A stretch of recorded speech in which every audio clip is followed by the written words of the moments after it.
The envelope was cream-colored, heavy, and cruelly elegant, like the smile on her mother-in-law's face as she pressed it into her trembling hands. It was her birthday. The garden shimmered with fairy lights, laughter floated through the warm evening air, and a three-tier cake waited to be cut. And yet, in the center of it all, Alina's world shattered in silence as she unfolded the papers that declared her marriage officially over. If you believe in kindness, in second chances, and in the quiet strength of good hearts, take a moment right now to like, comment, share, and subscribe to the channel. Because stories like this remind us that grace always outlives cruelty. Alina had always loved softly. She wasn't loud about her sacrifices or dramatic about her pain. When she married Daniel 8 years ago, she brought more than beauty into his modest life. She brought stability, intelligence, and an unwavering loyalty that anchored him through every failed business attempt and restless ambition. What no one knew, not even Daniel, was that Alina had quietly inherited a $17 billion global investment portfolio from her late father 2 years earlier. A fortune so vast it could buy cities, influence markets, and rewrite legacies. Yet she chose silence. She chose simplicity. She wanted to be loved for who she was, not what she owned. Her father had built an empire in renewable energy and technology before passing away unexpectedly. The inheritance had come with strict confidentiality agreements and complex trusteeship arrangements, and Alina, overwhelmed with grief, allowed her legal team to manage everything privately.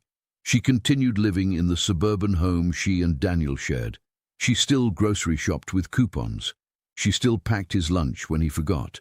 The billions rested quietly in offshore accounts, invested and multiplying, while she watered roses in her backyard and waited for her husband to come home. But somewhere along the way, Daniel had changed.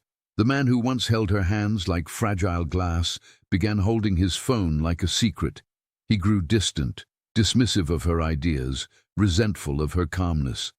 His mother, Patricia, had never approved of Alina, claiming she was too composed and not ambitious enough for her son. Patricia believed Daniel deserved someone flashier, someone from wealth.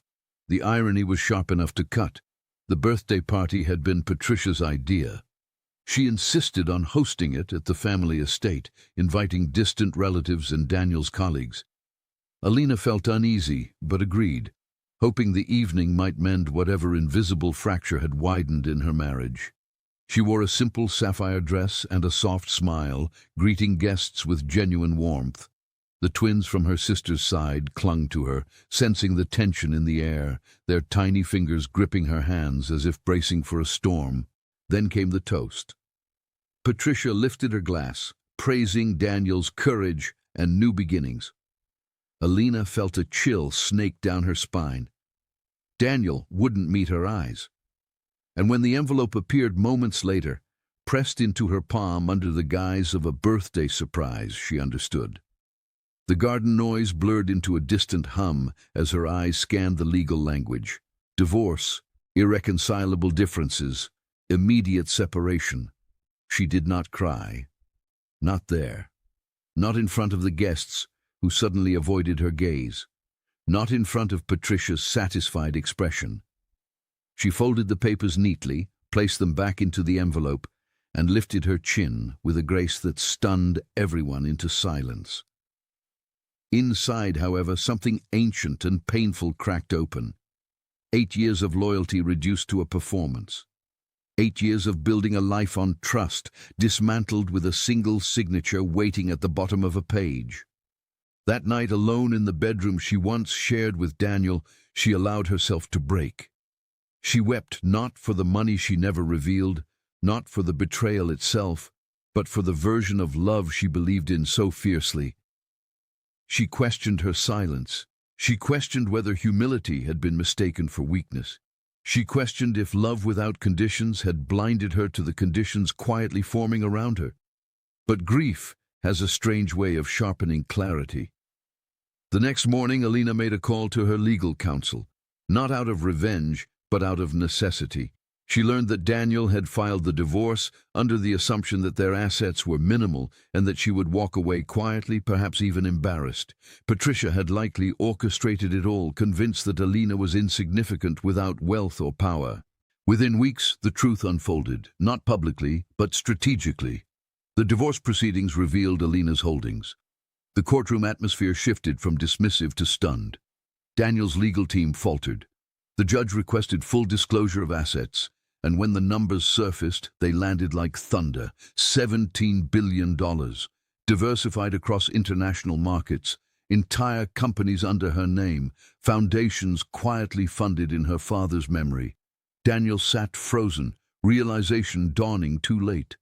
Alina did not seek to destroy him. She did not demand vengeance. She simply protected what was hers.